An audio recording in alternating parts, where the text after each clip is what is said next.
میں BA میں پڑھتی تھی جب میری شادی ہو گئی۔ میرے لیے میرا سسرال اور شوہر سب انجان تھے، کیونکہ جن وقتوں میں نے BA کیا تھا اس وقت آج کل کی طرح لڑکے کو دیکھ کر پسند کرنے کا رواج نہیں تھا۔ بس جو ماں باپ نے آپ کے لیے پسند کیا، جہاں ماں باپ نے آپ کے لیے ہاں کر دی، وہی قبول ہوتا۔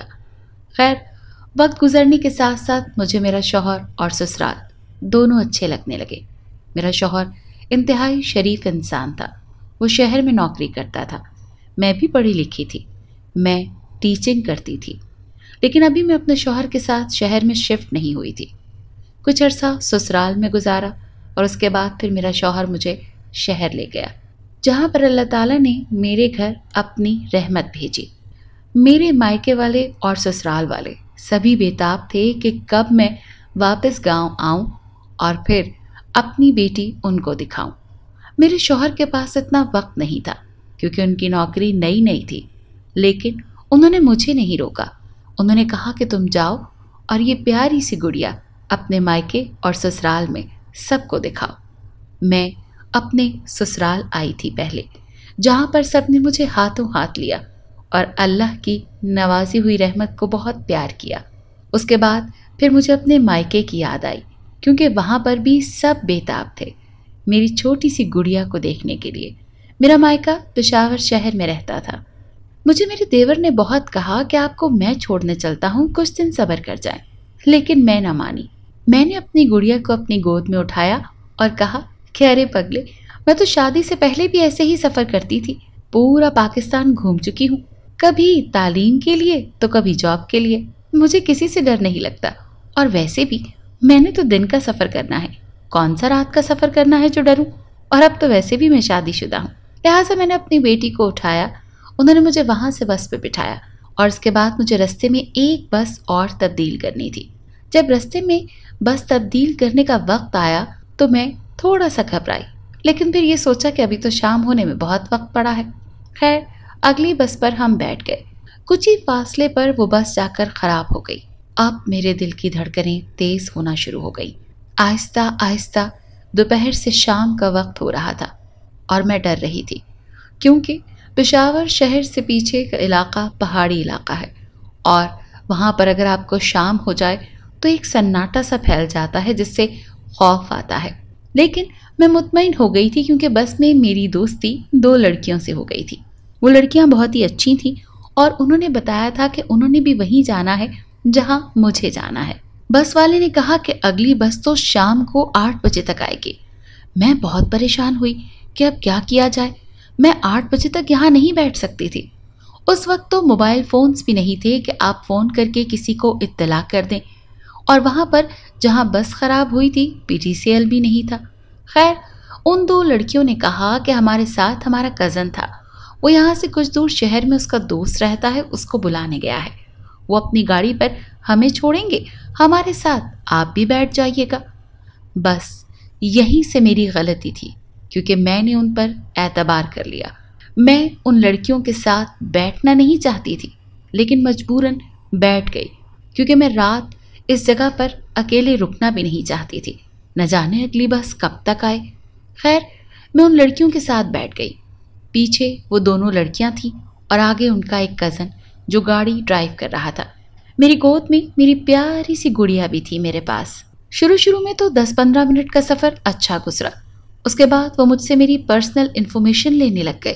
میں ان کو بتانے لگی کہ میں کہاں سے ہوں اور میں کہاں سے آئی ہوں اور کس طرح میری شادی ہوئی اور اب میرے پاس میری یہ بیٹی ہے اور مجھے آگے کہاں تک جانا ہے۔ جیسے جیسے سفر گزرتا جا رہا تھا مجھے ان کی حرکتیں کچھ مشکوک لگ رہی تھی۔ پھر میں نے دیکھا کہ وہ ان راستوں سے نہیں گزر رہے تھے جو گنجان آباد تھے۔ میں آخرکار بول اٹھی کہ یہ آپ لوگ کن راستوں سے جا رہے ہیں، مگر ان دونوں لڑکیوں نے بڑے آرام سے کہا کہ پریشانی کی کوئی بات نہیں ہے، یہ شارٹ کٹ ہے۔